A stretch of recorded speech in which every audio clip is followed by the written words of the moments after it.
Hello friends, good morning. Welcome to one day exam target. आप सभी का स्वागत है आपके अपने चैनल वनडे एग्जाम टारगेट पर। फ्रेंड्स, यहाँ पर हम देखेंगे आज के इंपॉर्टेंट करंट अफेयर। तो आज है कौन सी तारीख है? 18 दिसंबर। तो 18 दिसंबर के इंपॉर्टेंट करंट अफेयर के क्वेश्चन हम लोग यहाँ पर इस वीडियो में कवर करने वाले हैं। तो बिना किसी देरी के चलिए क्लास को स्टार्ट करते हैं। क्वेश्चन आप सभी की स्क्रीन पर, और आप सभी को बता दें कि आप इसकी PDF टेलीग्राम चैनल से प्राप्त कर सकते हैं। टेलीग्राम चैनल आप लोग टेलीग्राम एप्लीकेशन पर जाकर के सर्च बार में one day exam target without space search करेंगे तो आपको ये लोगो देखने को मिल जाएगा। तो आप चैनल को सब्सक्राइब कर लीजिएगा और आपको डेली PDF इसकी मिलती जाएगी। तो चलिए आज की क्लास को यहाँ पर स्टार्ट करते हैं। क्वेश्चन आप सभी की स्क्रीन पर है। हाल ही में sports person of the year पुरस्कार किसने जीता? तो विकल्प आप सभी के सामने है। ऑप्शन सही हो जाता है ऑप्शन यहाँ पर सी, ए और बी दोनों, यानी कि बजरंग पुनिया और एलावेनिल वलारिवन, इन दोनों ने sports person of the year का खिताब अपने नाम किया है। ये बहुत ही इंपॉर्टेंट क्वेश्चन बनता है आगे आने वाले एग्जाम के लिए। ठीक है, तो भारतीय एथलीट हैं बजरंग पुनिया, फ्री स्टाइल कुश्ती से रिलेटेड हैं ये, और एलावेनिल वलारिवन ये निशानेबाजी से हैं। इनको 10वीं ग्लोबल स्पोर्ट्स समिट के दौरान फिक्की इंडिया स्पोर्ट्स अवार्ड 2020 के शीर्ष पुरस्कार से सम्मानित किया गया है। फिक्की इंडिया स्पोर्ट्स अवार्ड 2020 नाम याद रखिएगा। ठीक है, तो वर्ष 2019-20 सीजन में शानदार प्रदर्शन करने वाले दोनों एथलीटों ने अपनी अपनी श्रेणियों में sports person of the year का पुरस्कार जीता है। और यहाँ पर और जो अब आगे आपको फैक्ट बताने वाले बहुत ही इंपॉर्टेंट है। उससे पहले एक बार जितने भी स्टूडेंट वीडियो को देख रहे हैं फटाफट से वीडियो को लाइक करेंगे, दोस्तों में लिंक को शेयर कर देंगे जिससे कि सभी तक वीडियो पहुंच सके और जो लोग भी नहीं देख पा रहे हैं वो सब जुड़ सके, देख सके। तो देखिए, श्रेणी हम आपको बताते हैं। महिला की श्रेणी में sports person of the year का खिताब किसने जीता? एलावेनिल वलारिवन ने। और sports person of the year पुरुष की श्रेणी में किसने खिताब जीता? बजरंग पुनिया ने जीता। और आपको बता दें, बहुत ही इंपॉर्टेंट क्वेश्चन यहाँ पर बन रहा है, खेल को बढ़ावा देने वाला सर्वश्रेष्ठ राज्य का पुरस्कार किसने जीता? तो उत्तर आपका हो जाएगा MP, मध्य प्रदेश।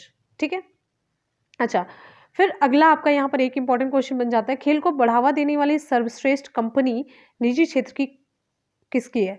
तो ये है अनिल कुंबले की। ठीक है, इतने आप इसके बारे में इंपॉर्टेंट फैक्ट जानते रहिएगा। तो इस क्वेश्चन से रिलेटेड आपको इतने सारे फैक्ट जानने चाहिए, और ये क्वेश्चन आज के लिए बहुत ही इंपॉर्टेंट है, आज की क्लास का मोस्ट इंपॉर्टेंट क्वेश्चन। अगले क्वेश्चन पर आ जाते हैं। नेक्स्ट हमारा क्वेश्चन आप सभी के लिए है, हाल ही में अंतर्राष्ट्रीय तटस्थता दिवस कब मनाया गया? विकल्प आप सभी के सामने है।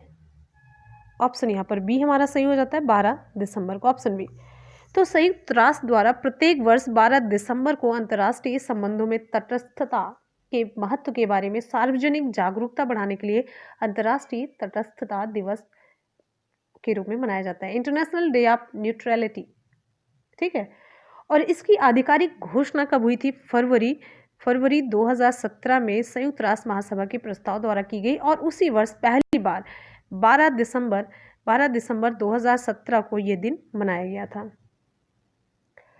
ठीक है, चलिए अब अगले क्वेश्चन की तरफ आ जाते हैं। अगला क्वेश्चन भी आपका दिवस से रिलेटेड ही है। नेक्स्ट हमारा क्वेश्चन आप सभी के लिए, हाल ही में अंतर्राष्ट्रीय सार्वभौमिक स्वास्थ्य कवरेज दिवस कब मनाया गया?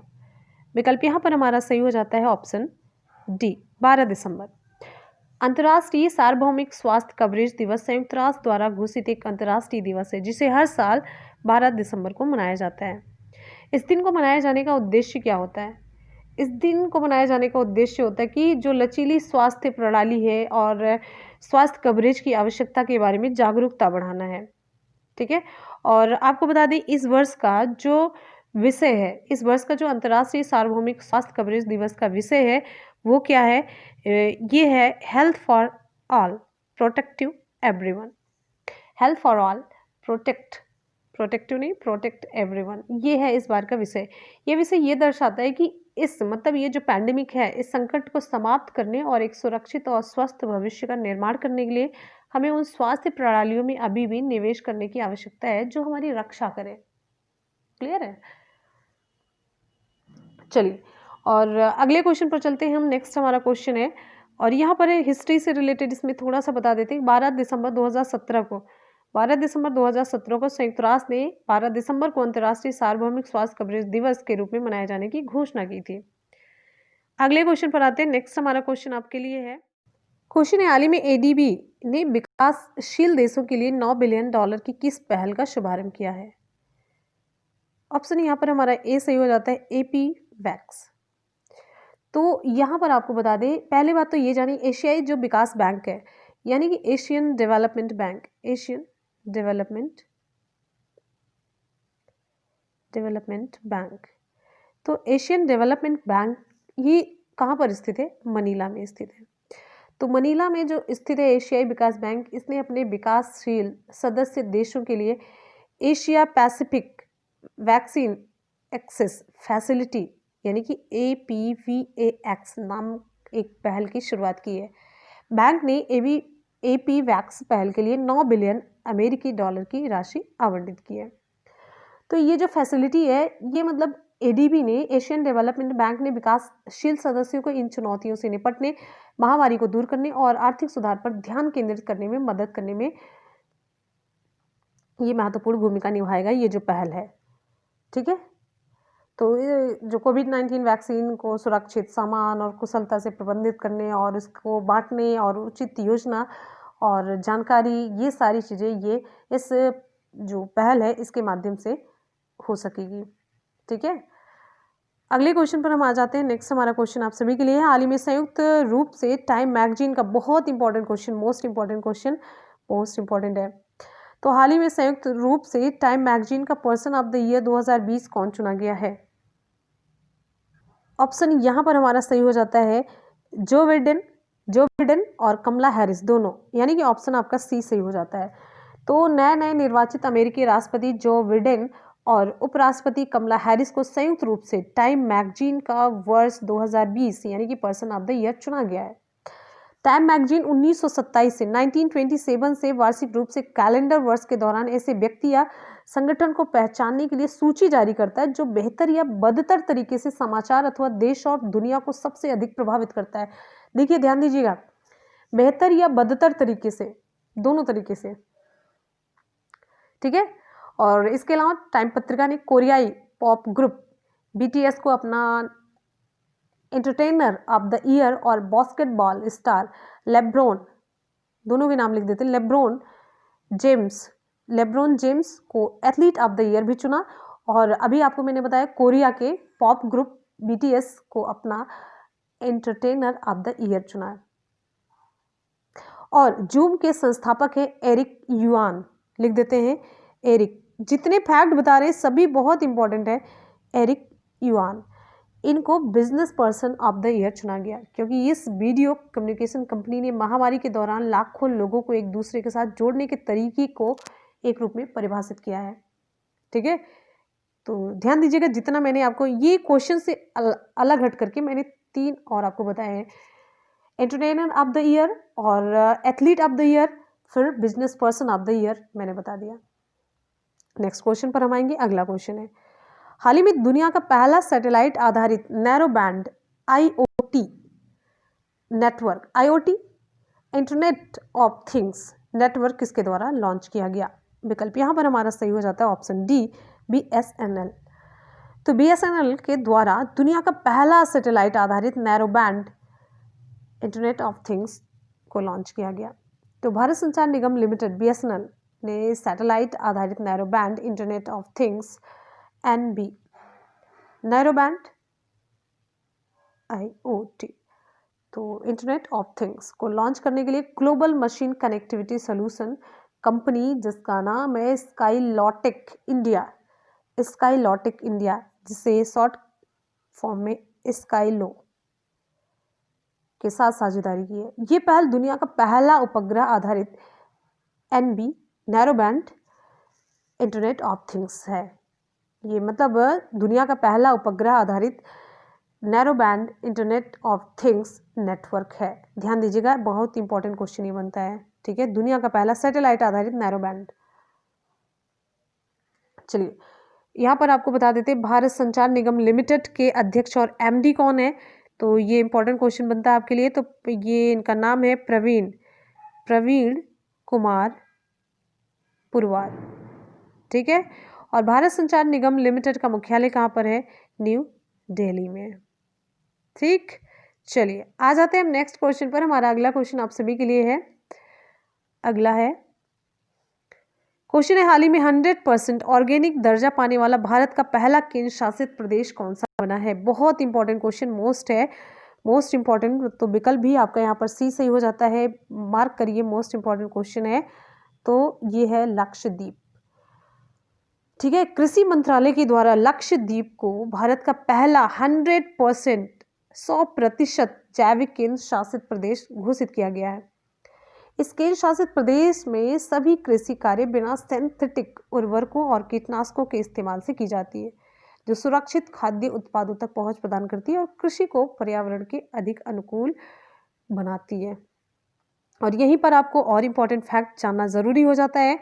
लक्षद्वीप सिक्किम के बाद दूसरा भारत का ऐसा स्थान है, अभी मैंने आपको एक क्वेश्चन करवाया था जल्दी में, सिक्किम के बाद भारत का ऐसा स्थान है, दूसरा ऐसा स्थान है जिसे पूरी तरह से जैविक घोषित किया गया, जो भारत का पहला राज्य है। यह केंद्र द्वारा केंद्र सरकार की परंपरागत जो कृषि विकास योजना है, यानी कि जैविक खेती सुधार कार्यक्रम के तहत उचित प्रमाण पत्र और घोषणाएं प्राप्त करने के बाद ये बना है। बात समझ में आ रही है? तो यहाँ पर देखिए, लक्षद्वीप जो है भारत के, लक्षद्वीप से रिलेटेड कुछ इंपॉर्टेंट फैक्ट आपको बताते चलते हैं ना। तो लक्षद्वीप भारत के 36 द्वीपों में सबसे छोटा केंद्र शासित प्रदेश है, ठीक है। लक्षद्वीप की राजधानी क्या है? कवरत्ती है। लक्षद्वीप के प्रशासक कौन है? प्रफुल्ल खोड़ा पटेल है, प्रफुल्ल, ठीक है। प्रफुल्ल पटेल वर्तमान में दादरा नगर और हवेली और दमन और दीव के प्रशासक हैं। इन्होंने 5 दिसंबर 2020 से लक्षद्वीप प्रशासक का कार्यभार संभाला है, जो कि मैंने आपको करंट में क्वेश्चन भी करवाया था। अगले क्वेश्चन पर आ जाते हैं। नेक्स्ट है, हाल ही में कौन से भारत जल प्रभाव शिखर सम्मेलन का शुभारंभ हुआ? ऑप्शन यहाँ पर हमारा सही हो जाता है ऑप्शन डी, पांचवा। ऑप्शन डी सही हो जाता है, पांचवा। तो 5वें भारत जल प्रभाव शिखर सम्मेलन यानी कि इंडिया वाटर इम्पैक्ट समिट का उद्घाटन अभी हाल ही में वर्चुअली किया गया। तो कार्यक्रम का उद्घाटन जल शक्ति राज्य मंत्री जिनका नाम है रतन लाल कटारिया ने किया। तो इंडिया वाटर इम्पैक्ट समिट 2020 का जो उद्देश्य है, स्थानीय नदियों और जल निकायों के व्यापक विश्लेषण और समग्र प्रबंधन है। क्लियर है? और यहाँ पर आपको बता ही देते हैं IWIS यानी कि इंडिया वाटर इम्पैक्ट समिट 2020 के बारे में। तो इंडिया वाटर इम्पैक्ट समिट 2020 का आयोजन राष्ट्रीय स्वच्छ गंगा मिशन और गंगा नदी बेसिन प्रबंधन और अध्ययन केंद्र सी गंगा द्वारा पानी से संबंधित मुद्दों और ग्रह के सबसे कीमती संसाधन को बचाने के लिए उठाए गए कदमों पर चर्चा के लिए किया गया है। और इस बार आपको बता दें, इंडिया वाटर इम्पैक्ट समिट 2020 की थीम क्या है, ये बड़ा इंपॉर्टेंट सा क्वेश्चन बनता है। तो आपको बता दें, अर्थ गंगा, लिख लीजिए, अर्थ गंगा, रिवर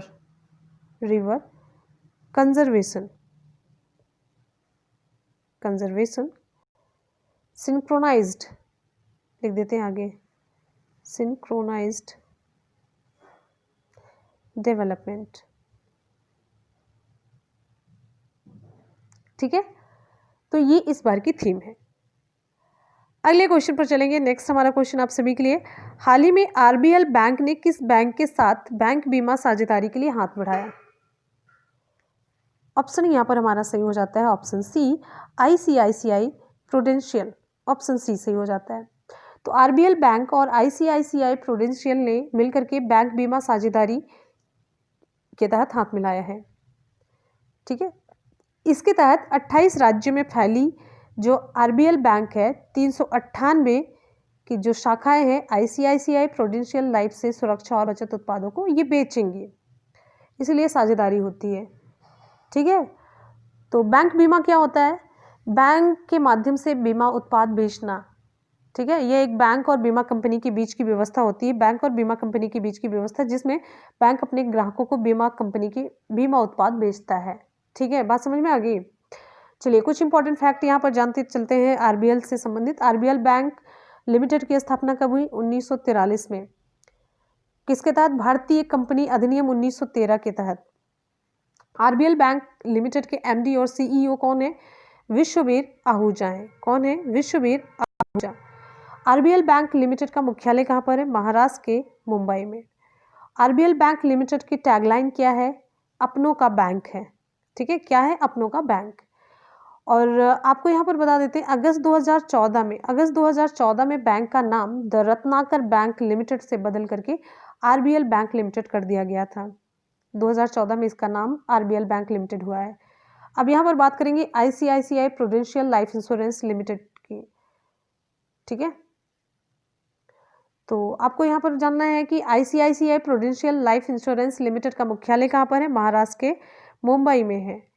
और ICICI prudential life insurance limited के एमडी और सीईओ कौन है? तो नोट करिए, एनएस कन्नन है।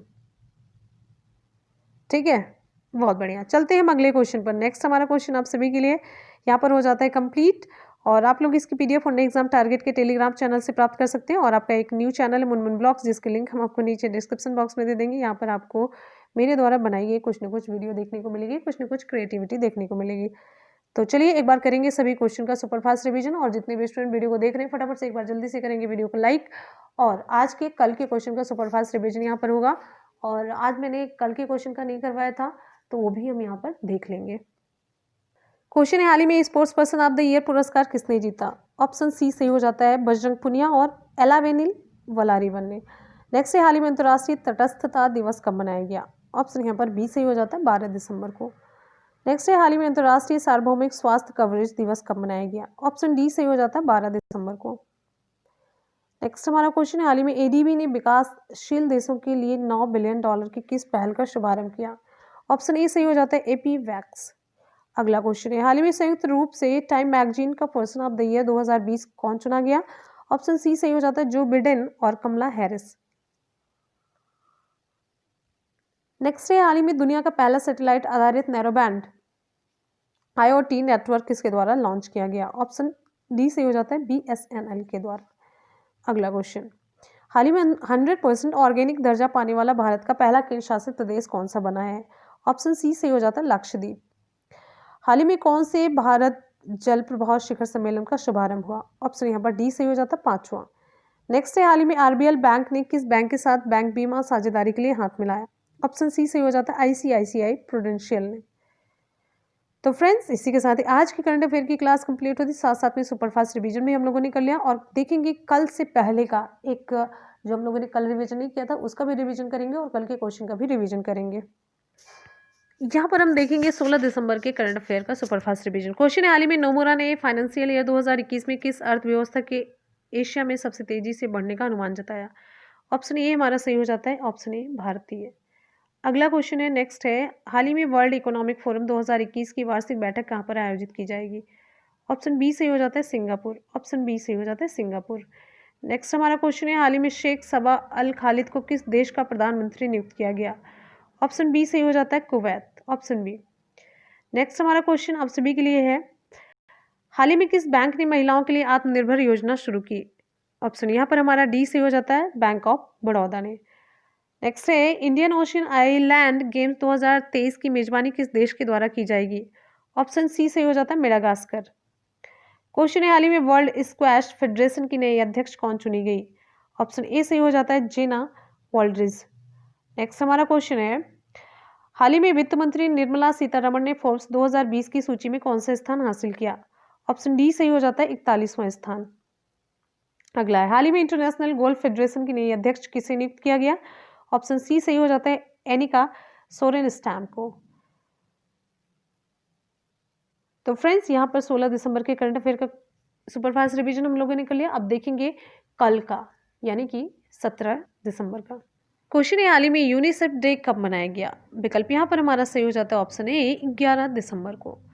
अगला क्वेश्चन है, हाल ही में IOCA ने किस नए गेम को ओलंपिक गेम्स का दर्जा दिया? ऑप्शन यहाँ पर हमारा बी सही हो जाता है, ब्रेक डांसिंग। अगला है, हाल ही में इंटरनेशनल माउंटेन डे कब मनाया गया? ऑप्शन बी सही हो जाता है, 11 दिसंबर को। अगला क्वेश्चन है, हाल ही में किस देश के पीएम लुडोविक ओरबान ने अपने पद से इस्तीफा दिया? ऑप्शन यहाँ पर हमारा सी सही हो जाता है, रोमानिया।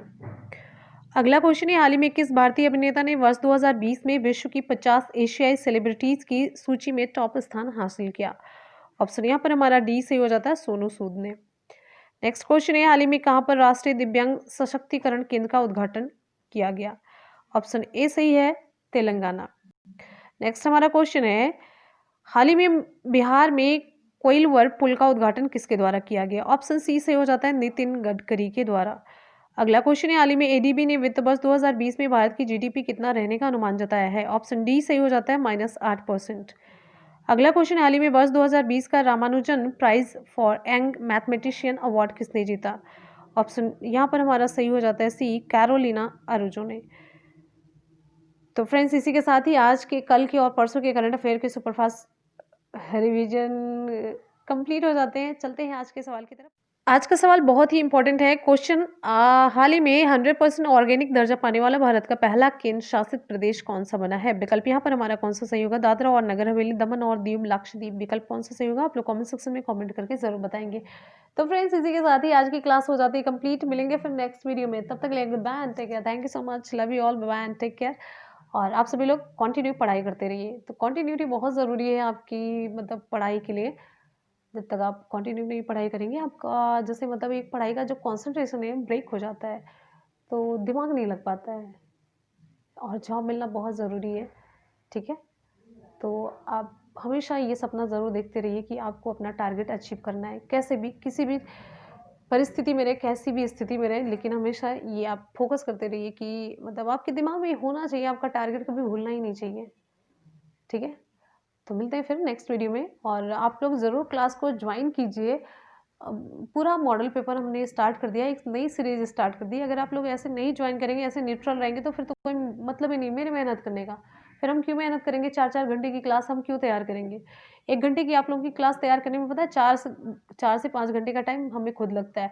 पहले क्वेश्चन खोजना, फिर उसको टाइप करना, फिर लिखना, फिर उसकी पीडीएफ बनाना, फिर उसके बाद से रिकॉर्ड करना, और उसके बाद से अपलोड करना। ये सारी चीज़ करने में पूरी रात बीत जाती है, आप लोग समझ ही नहीं सकते हैं। तो आप लोग ध्यान से, ईमानदारी के साथ पढ़ते रहिए। चलिए, इसी के साथ ही मिलेंगे फिर नेक्स्ट वीडियो में। तब तक के लिए goodbye and take care. Thank you so much, love you all, bye and take care. जय हिंद।